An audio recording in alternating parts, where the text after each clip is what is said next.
Hey guys, this is Matt from Upslund Mining, and today we're going to talk a little bit about old motherboards and why maybe you shouldn't put them out to the trash just yet.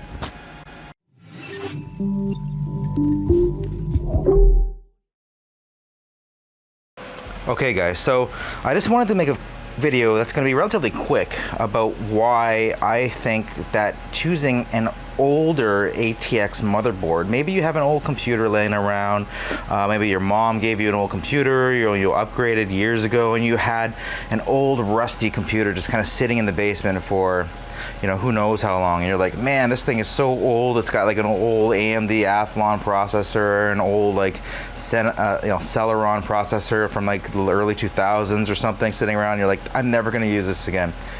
Well, guess what? You guys finally have a reason to dig up that old computer out of the cobwebs and put together your first mining rig. So why is it so great to use these old motherboards? It's great repurposing old hardware, because although the computer may be really trash at playing modern video games or doing any sort of modern workload, they can actually be really great in running, for example, Hive OS, which is a Linux-based operating system, to actually power your mining rigs, and you don't need anything special. Let's take a look here at this. This is an Asus P5K VM with an old AMD Athlon processor in it.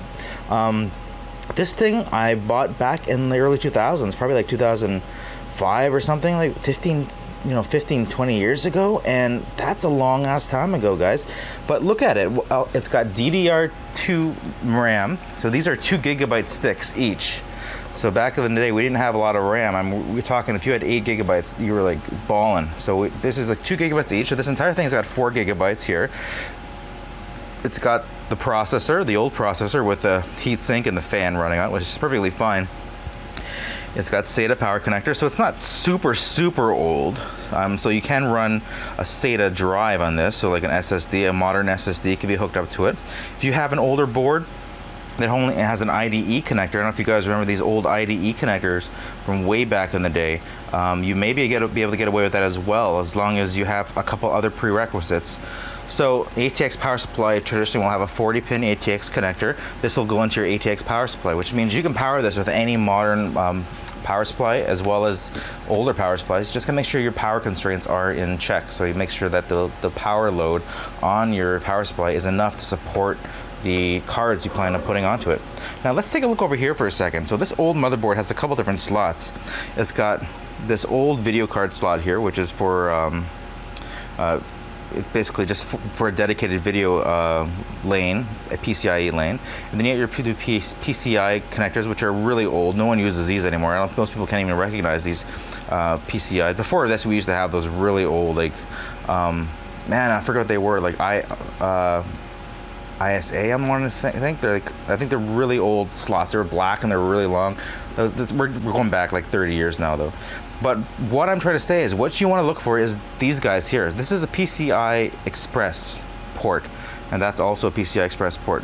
So what we can actually do is we can convert this motherboard into a mining rig board. So you're looking at me and you're like, Matt, well, how do I do that? There's only 2 ports there that I can use. I can't use these ones, so I can only put two GPUs on this. Well, this is where one of these bad boys come into play. I'm gonna hop on over here to one of my rigs that I have up right now for maintenance, or I'm pulling apart this 1070 rig, so actually it's up here just for an upgrade.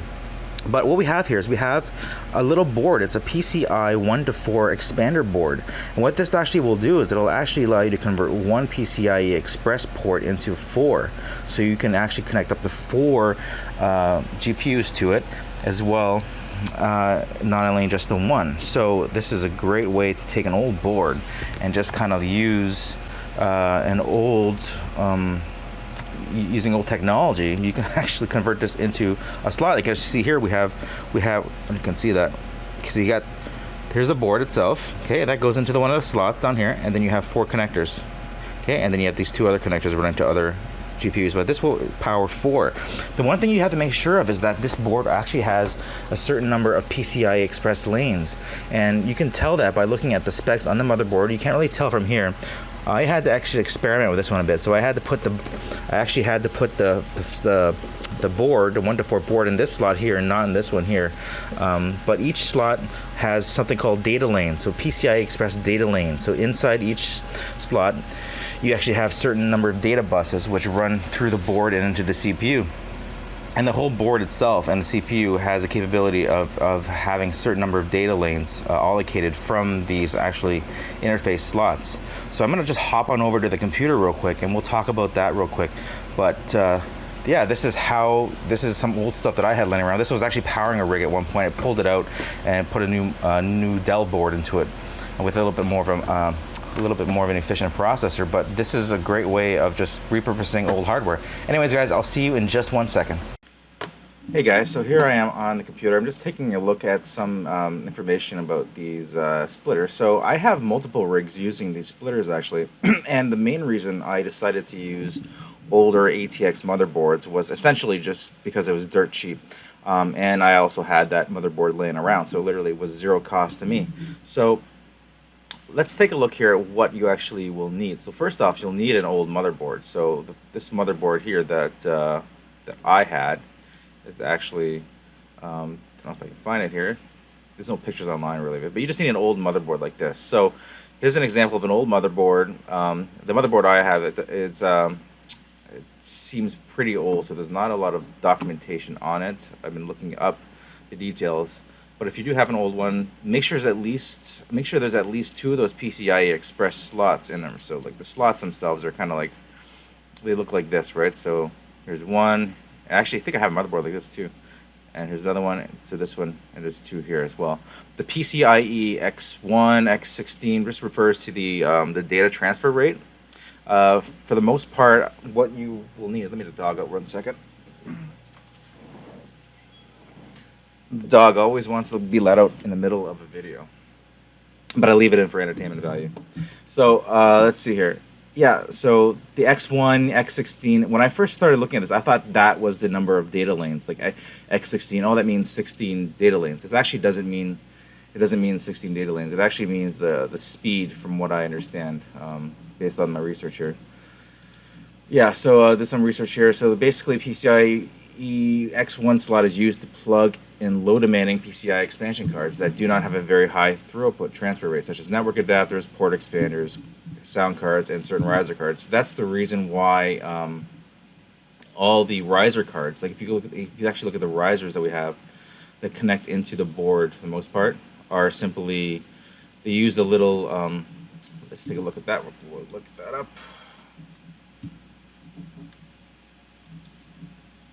So let's see, PCI riser. I probably said GPU riser. But yeah, the GPU risers all come with these connectors here. And if you look at the connectors themselves, they're just basically X1 connectors. See that? So they'll fit in the X1 connector. So they're not using the other contacts in the actual data slots. So the data speed doesn't really matter so much when it comes to mining. You don't require the full length of the slot itself, right? That's why we can just use these ones. So the X1 simply just means the speed at which the data can get transferred through that slot. So what really matters is the data lanes. The data lanes is not something that's as easy to find, and I wasn't actually able to find it on that motherboard, unfortunately. But it's a combination of the CPU you're using and the chipset. So whatever the chipset on the motherboard is, and with the CPU that you have on there, determines the number of data lanes. My method has been relatively kind of, shade tree mechanic method. I just kind of like just try and see what happens. I know that sounds really stupid, but basically I would try just with one of these splitter cards into one of these slots, and then I would try maybe another one or 2, and then I would try to add a 7th card. And on a lot of these older motherboards, I found that you can only add up to 6. So I mean, if you're okay with just adding 6, then this is you're probably safe in most bets, as long as you have at least, like I said, 2 of those PCI Express slots. Now, if you do have your motherboard and you can determine the chipset you have and the motherboard, you can look up online. There's a lot of different websites which document hardware and whatnot. You can look up online to find out your motherboard model, make and model, and the chipset, and you might be able to find the number of data lines. I wasn't able to find it here. Maybe if I dug a little deeper, but I don't feel like doing that, unfortunately, because that's a lot of work for no reason. I'm just saying that if you can find the information, it will be online, or possibly even in the manual, or you can just do a trial and error and just try 6, and it'll probably work with 6. And then if you try the 7th and it doesn't work with the 7th, I got I got like at least multiple motherboards that don't work with the 7th. They work with 6 though. So I think for 6-card GPU rigs, this is great. I actually have my 3090 and 3080 rigs running off of old ATX motherboards, and they're just running around just fine. No issues whatsoever. It's actually quite crazy how. Let's take a look at some of this here. Yeah, so these rigs here, 6 and 7, we're pulling 740 mega hash on 6 3090s right now. This is the beastly rig, I call it. Well, I don't call it that. I just made that up right now. But this is the rig with a lot of mega hash. And it creates a lot of heat, and there's these 6 high-quality cards on it, and they're not in like an Octominer or a dedicated mining motherboard or anything, or frame even. Well, it's in the open-air frame. But, yeah, you don't need a crazy motherboard. Even if you have like high-end cards, you don't need a crazy motherboard to run them on. Like, you could save some money there. But let's go back real quick to, yeah, so that was, we were talking about the risers and these little adapters here. But let's go back to the expander again real quick and explain, like, it's not really that complicated. It's really simple. I mean, most of you guys have used it. I mean, maybe if you're just kind of new into the mining scene, you want to like know how this stuff works. There you go. This is how it works. There's a picture of one going into a PCIe Express. It doesn't use the full length of the slot, right? But it can be used in that. It can be used in this one or that one. Some interesting things to notice. Sometimes you need to turn the onboard video off on the motherboard. So if you go in your BIOS settings, you can actually switch off the onboard video adapter. So you can actually, that might free up a data lane in some cases. In which case you would just plug your video cable, if you want to plug in a monitor, into one of the cards and just find the card which actually outputs a signal, and it should work. But it just kind of goes into the slot. You got your 4 USBs that plug into that, and that goes directly into your riser cards. And then usually you would add an additional 1 or 2 or whatever. Like so, in this case here, if you wanted to add 6, you'd add the expander card here, and then you'd add 2 additional slots here.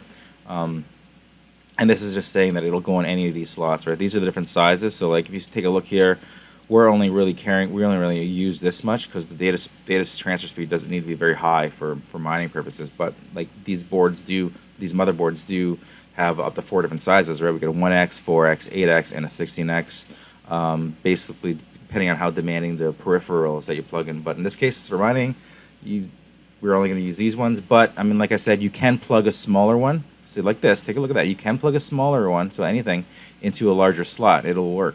That's the cool thing about PCI Express. Yeah, it's just, anyways, it's just a small little board like that. I actually I like to take these things off, like the brackets at the back, because it's not necessary. It just gets in the way, I find sometimes. I just pull these off using these screws here.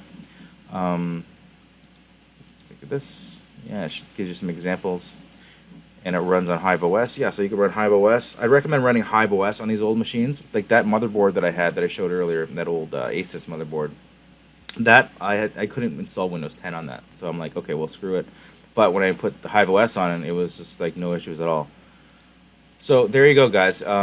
Literally garage sale finds. Like I've gone on Facebook Marketplace and I got 2 of these motherboards with CPUs, with coolers, with fans, sometimes with memory, all for like $100 for 2 of them, like $50 a pop. You can't even get a single mining dedicated motherboard for $50, like brand new online. So, guys, if you have an older PC sitting around, pull it apart, use that old motherboard. If you want to just get into mining, it's a great way to just try it out.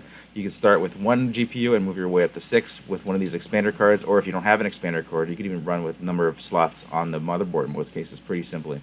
So anyways, guys, I will leave it there. The dog is screaming at the door. Well, he's tapping at the door. He's well trained. He's tapping at the door, wants to be let in. It's a little cold out, so I'm going to let him in. And you guys have a great day. Don't forget to hit that subscribe button, smash that like button, and make sure you click the notification bell to get notified when I release new videos. All right, guys, keep on mining and have a great day.